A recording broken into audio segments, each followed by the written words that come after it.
पहले तो प्रणाम सभी को, स्वागत है आपका आपके अपने परिवार पीजे प्लेनेट में। तो जैसा कि जीसी सीआरपीएफ रामपुर पे जो फिजिकल है और मेडिकल है और डॉक्यूमेंट वेरिफिकेशन है, ये सारी चीज़ें चल रही हैं। और आप लोगों के काफ़ी क्वेश्चंस थे कि भैया डॉक्यूमेंट वेरिफिकेशन के बारे में चीज़ें बताइए, क्रूशल डेट और कौन से इंपॉर्टेंट जो डॉक्यूमेंट्स हैं, या साथ ही साथ जाति निवास कब तक का चल रहा है, अगर क्रूशल डेट से पहले का है तो फिर क्या करना है।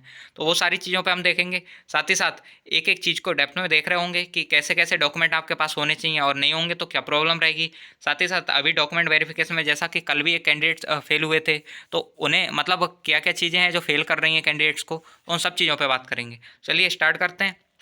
सबसे पहले आते हैं तो यहाँ पे जो इंपॉर्टेंट डॉक्यूमेंट्स हैं एक बार उन्हें देख लेते हैं, उसके बाद बात करेंगे कि क्या क्या कमियाँ और ये क्या क्या सुधार करने हैं आपको, वो सारी चीज़ें। सबसे पहले हम बात करते हैं एडमिट कार्ड की। एडमिट कार्ड की बात करें तो ये आपको लेके जाना है, 2 सेट ले जाना, मतलब 2 एडमिट कार्ड ले जाना है। जैसे एक फट जाता है या बारिश का माहौल है, भीग भीग जाता है, तो आपके पास दूसरा रहेगा। ये हो गया। सेकंड अगर हम बात करें, आधार कार्ड होना चाहिए आपके पास। और आधार कार्ड में फादर नेम, आपका नेम और जो गांव का नेम या एड्रेस है, ये सारा मैच होना चाहिए, सेम होना चाहिए जैसा कि आपने फॉर्म में फिल किया था। ये चीज़ देखने को मिली है, किसी के फादर के नेम में सरनेम नहीं है और डॉक्यूमेंट्स में सरनेम है लेकिन आधार में नहीं है, और फॉर्म में भी सरनेम है या नहीं है, ऐसे करके चीज़ें की हैं, तो तीनों में चीज़ें अलग हो गई हैं, इस वजह से उन्हें बाहर निकाल रहे हैं। नेक्स्ट आता है फ़ोटोज़। आपको 6 से 8 फ़ोटो लेके जाने हैं, इवन 10 भी ले जाओगे तो अच्छा रहेगा। कम से कम 6 से 8 तो लेके जाइएगा, क्योंकि वहाँ पे लग रहे हैं 5 से 6 फ़ोटो लग रहे हैं। नेक्स्ट अगर हम बात करें तो कास्ट सर्टिफिकेट। कास्ट सर्टिफिकेट आपके पास होना चाहिए, सेंट्रल का कास्ट सर्टिफिकेट चाहिए। और साथ ही साथ इसकी क्रूशियल डेट जो है उससे पहले का होना चाहिए, मतलब 30/12/2023। क्रूशियल डेट जो है वो 30/12/2023 है। इससे पहले के डॉक्यूमेंट आपके पास होने चाहिए, मीन्स आपके पास ये जो कास्ट सर्टिफिकेट है वो इससे पहले का होना चाहिए। नेक्स्ट आता है हमारा डोमिसाइल सर्टिफिकेट। डोमिसाइल सर्टिफिकेट की हम बात करें तो ये ठीक सेम वही क्रूशियल डेट इसके लिए इससे पहले का होना चाहिए। अब बात आती है कि जो डोमिसाइल सर्टिफिकेट है या ये कास्ट सर्टिफिकेट है, ये कितने पुराने तक चल सकते हैं। मीन्स हमारे पास डॉक्यूमेंट जो हैं, मतलब कास्ट सर्टिफिकेट है या डोमिसाइल सर्टिफिकेट है तो, लेकिन ये काफ़ी काफ़ी पुराने हैं, तो कितने पुराने चल सकते हैं, या फिर क्रूशियल डेट से पुराने ही चलेंगे या नए भी चलेंगे। तो भाई चलेंगे तो सारे क्रूशियल डेट से पुराने ही। अगर आपके पास कास्ट सर्टिफिकेट है और क्रूशियल डेट से पुराना है, वो 2 से 3 साल पुराना है, तो वो चल जाएगा, लेकिन इससे ज़्यादा पुराना है तो वो नहीं चल पाएगा।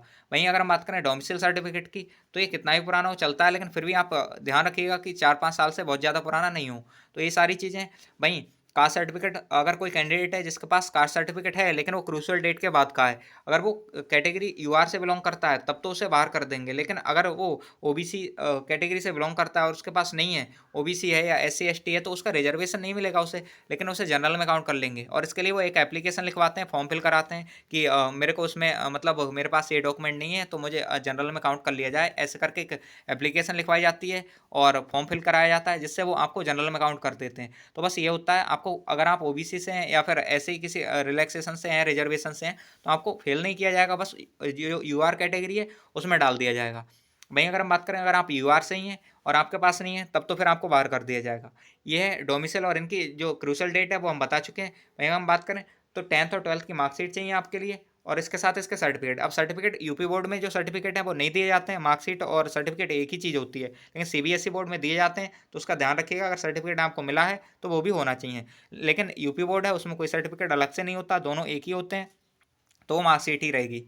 तो ये सारी चीज़ें। बिहार बोर्ड है जैसे, वहाँ पे भी अलग से जो हमारा सर्टिफिकेट रहता है वो दिया जाता है, तो वो आपके पास सर्टिफिकेट होना चाहिए। वहीं अगर हम बात करें ईडब्ल्यूएस सर्टिफिकेट, तो अगर आप ईडब्ल्यूएस कैटेगरी से आते हैं, इकोनॉमिकल वीकर सेक्शन से आते हैं, तो आपके पास उस फाइनेंशियल ईयर का जो सर्टिफिकेट है वो होना चाहिए। और फाइनेंशियल ईयर जो लगाइए वो 23-24 लगाइए, मतलब 23-24 का आपके पास जो ईडब्ल्यूएस सर्टिफिकेट है वो होना चाहिए। और हम बात करें डेट, तो 1 अप्रैल 2023 से 31 मार्च 2023, इसके बीच का ये जो सॉरी 31 मार्च 2024, इसके बीच का ये सर्टिफिकेट होना चाहिए। मतलब 1 अप्रैल 2023 से और 31 मार्च 2024 के बीच का जो ईडब्ल्यू सर्टिफिकेट है वो चलेगा। फाइनेंशियल ईयर जो होगी इसकी वो 2023 से 2024 रहेगी। तो ये सारी चीज़ें। तो ईडब्ल्यू सर्टिफिकेट के बारे में हम बात कर चुके हैं। अब आता है जितने भी तरह के आप रिलैक्सेशन ले रहे हैं, चाहे वो एज में ले रहे हैं या फिर आप हाइट में ले रहे हैं, किसी भी चीज़ में ले रहे हैं, तो उसके लिए आपके पास जो सर्टिफिकेट है रिलैक्सेशन के या रिजर्वेशन के, वो होने चाहिए, वो चाहिए, वो देखेंगे सारे। और अगर आपके पास वो नहीं है तो रिलैक्सेशन या रिजर्वेशन आपको नहीं दिया जाएगा, ये ध्यान रखना। साथ ही साथ एक इंपॉर्टेंट चीज़ और भी है कि सारी जो जितने भी डॉक्यूमेंट लेके जाएंगे, इनकी 2 सेट फोटोकॉपी के लेके जाना। वैसे तो एक ही जमा होगा, लेकिन आपके पास 2 सेट होने चाहिए, जिससे आगे कोई प्रॉब्लम नहीं हो। तो 2 सेट इसके आप फोटोकॉपी करा के लेके जाइएगा।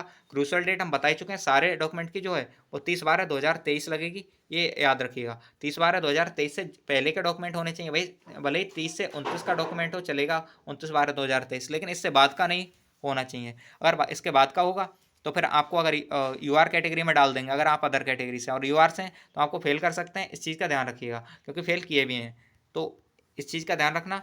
नेक्स्ट आते हैं फाइनेंशियल ईयर, जो कि हम बता ही चुके हैं कि फाइनेंशियल ईयर 2023-24 लगाई जा रही है, और इसका अगर हम एक्चुअल डेट देखें तो 1 अप्रैल 2023 से 31 मार्च 2024 के बीच का होना चाहिए आपका ईडब्ल्यूएस सर्टिफिकेट है। अब आते हैं प्रॉब्लम्स, क्या क्या प्रॉब्लम्स आ रही हैं जिससे जो कैंडिडेट्स हैं वो बाहर निकाले जा रहे हैं। और काफ़ी कैंडिडेट्स, मतलब कल भी एक कैंडिडेट्स निकला था, और सारी चीज़ करने के बाद जब डीबी में आप निकलते हैं तो चीज़ों में प्रॉब्लम भी बहुत होती है। आपने रनिंग की, पीईटी पीएचटी, ये सारी चीज़ें फेस की, साथ ही साथ आप दिन भर वहाँ पे रहे और पूरा अपना खर्चा भी किया, सारी चीज़ें की, और जब डीबी में एक छोटी सी चीज़ की वजह से आप बाहर हो जाते हैं तो प्रॉब्लम होती है। तो उस चीज़ से आप बाहर नहीं हो, उसके लिए कुछ सॉल्यूशन देते हैं। और साथ ही साथ अगर कोई कैंडिडेट हैं जिनका आधार कार्ड है, ये ग्रुप में भी एक भाई दिखे थे, और भी कोई कैंडिडेट हैं जिनका आधार कार्ड है, उसमें अगर फादर का नेम, उनका नेम, या कोई भी डेट ऑफ बर्थ हो सकता है, या जो गांव का नाम है, या कोई भी एड्रेस में कोई भी चीज़ है, या पिन कोड है, अगर वो गलत है तो आप जाइए, और अगर आपके पास टाइम है तो उसे इम्प्रूव करा लीजिए। अगर किसी का भी 20 अक्टूबर के बाद है या 10 अक्टूबर के बाद है तो आराम से करा लीजिए। 8 से 10 दिन में आधार कार्ड वापस आ जाता है अपडेट होके, तो इसका ध्यान रखिएगा, आप अपडेट करा लीजिए जिससे आपको कोई दिक्कत नहीं हो। तो ये फादर के नेम की सबसे ज़्यादा प्रॉब्लम्स आ रही हैं। एक तो ये क्रूशियल डेट की प्रॉब्लम आ रही है, और दूसरी प्रॉब्लम जो आ रही है वो फादर नेम की आ रही है। मीन्स फादर नेम में किसी के सरनेम है, और उधर क्या बोलते हैं, डॉक्यूमेंट में सरनेम नहीं है, या तो फॉर्म में सरनेम भरवा रखा है, डॉक्यूमेंट में नहीं है, या डॉक्यूमेंट में सरनेम है, फॉर्म में नहीं भरवा रखा है। तो ऐसी चीज़ें देखते हुए प्रॉब्लम ज़्यादा आ रही है, इस चीज़ का आप ध्यान रखिएगा। आधार कार्ड में ध्यान रखना, आधार कार्ड मैक्सिमम लोगों के ये चीज़ें देखी जाती हैं कि गाँव के नाम में कुछ प्रॉब्लम रहती है, या पिन कोड में, या फादर नेम में, तो ऐसी चीज़ें नहीं हो, इस चीज़ का आप ध्यान रखिएगा। फ़ोटो साथ में लेके ही जाने हैं, जैसा कि हम बता ही चुके हैं, लेकिन ये आधार कार्ड का इशू है, इसे आपके हाथ में है, आप इम्प्रूव करा सकते हैं तो करा लीजिए। अगर आपके पास टाइम है, डेट अभी थोड़ा सा लेट है आपका फिजिकल, तो इस चीज़ का ध्यान रखना। बाकी जो डॉक्यूमेंट है, डोमिसाइल हो गया, कास्ट सर्टिफिकेट हो गया, 10th-12th की मार्कशीट हो गई, ये सारी चीज़ हम बता चुके हैं कि कैसे कैसे चाहिए, और इनके जो फॉर्मेट्स हैं ये आपको पहले से ही पता होंगे, और अब तो ऐसा हो भी नहीं सकता कि अभी जस्ट आप इन्हें प्रिपेयर करा लें। तो वो चीज़ें हैं, इस वजह से आप ध्यान रखिएगा कि आपके पास जो रिजर्वेशन जितने सर्टिफिकेट आप लग रहे हैं सब क्रूशियल डेट से पहले के लेके आइएगा। किसी भी तरह का रिलैक्सेशन या रिजर्वेशन आप ले रहे हैं तो वो चीज़ें आपके पास होनी चाहिए, और जितने भी डॉक्यूमेंट लगेंगे वो सेंट्रल के लग रहे हैं, वो चीज़ ध्यान रखना। सेंट्रल के सारे डॉक्यूमेंट होने चाहिए। साथ ही साथ अगर आपके पास कास्ट है तो सॉरी, स्टेट का कास्ट है मतलब, तो वो भी ले जाइएगा, स्टेट के डॉक्यूमेंट भी साथ में ले जाना अगर आपके पास हैं। कहीं अगर कोई प्रॉब्लम आती है तो एक बार आप दिखा सकते हैं। तो वो सारी चीज़ें, बाकी जो जो डॉक्यूमेंट लग रहे हैं और जिस चीज़ में कैंडिडेट्स बाहर हो रहे हैं वो चीज़ हम बता चुके हैं। फाइनेंशियल ईयर भी बता चुके हैं कि क्या क्या चल रही है यहाँ पे, और कैसे कैसे डॉक्यूमेंट ले रहे हैं वो, ये भी बता चुके हैं। तो इस चीज़ का ध्यान रखिएगा। क्रूशियल डेट याद रखिएगा, 30/12/2023 है, और इससे पहले के डॉक्यूमेंट चाहिए हो रहे हैं, और इससे पहले के नहीं है तो हम ऑलरेडी बता चुके हैं कि आपको जनरल में डाल दिया जाएगा। तो इस चीज़ का ध्यान रखना। बाकी होप्स सो सारी चीज़ें जो थी वो हम बता चुके हैं, और अगर आपको लगता है कि कोई भी चीज़ छूटी है या रह गई है या आपको पूछनी है तो आप पूछ सकते हैं। कमेंट बॉक्स खुला हुआ है, टेलीग्राम पे पूछ सकते हैं, हर जगह जहाँ पे भी हम एक्टिव हैं वहाँ पे आप हमसे पूछ सकते हैं। तो ये था डीबी के बारे में जो भी चीज़ें थी, होप्स सो हम अच्छे से आपको समझा पाए हैं। जाति और निवास क्रूशियल डेट के बाद के हैं ये भी हम बता चुके हैं, क्रूशियल डेट भी बता चुके हैं, और डॉक्यूमेंट वेरिफिकेशन में क्या क्या चीज़ें हो रही हैं ये भी हम बता चुके हैं। तो ये था जीसी सीआरपीएफ जो रामपुर था उसका जो डीबी था उसके बारे में लगभग लगभग सारी चीज़ें यहाँ पे एंड होती हैं, और आगे मिलते हैं नेक्स्ट वीडियो में। अभी तक के लिए इतना ही, और जो भी चीज़ें हैं आप कमेंट में बता दीजिएगा जैसा हम पहले ही बोल चुके हैं। और टेलीग्राम को ज्वाइन कर लीजिए, लिंक डिस्क्रिप्शन मिल जाएगा, वहाँ पे ऐसी चीज़ें होती रहती हैं और ये इन्फॉर्मेशन वहाँ पे हम डालते रहते हैं, तो उसे आप ज्वाइन कर लीजिएगा। धन्यवाद।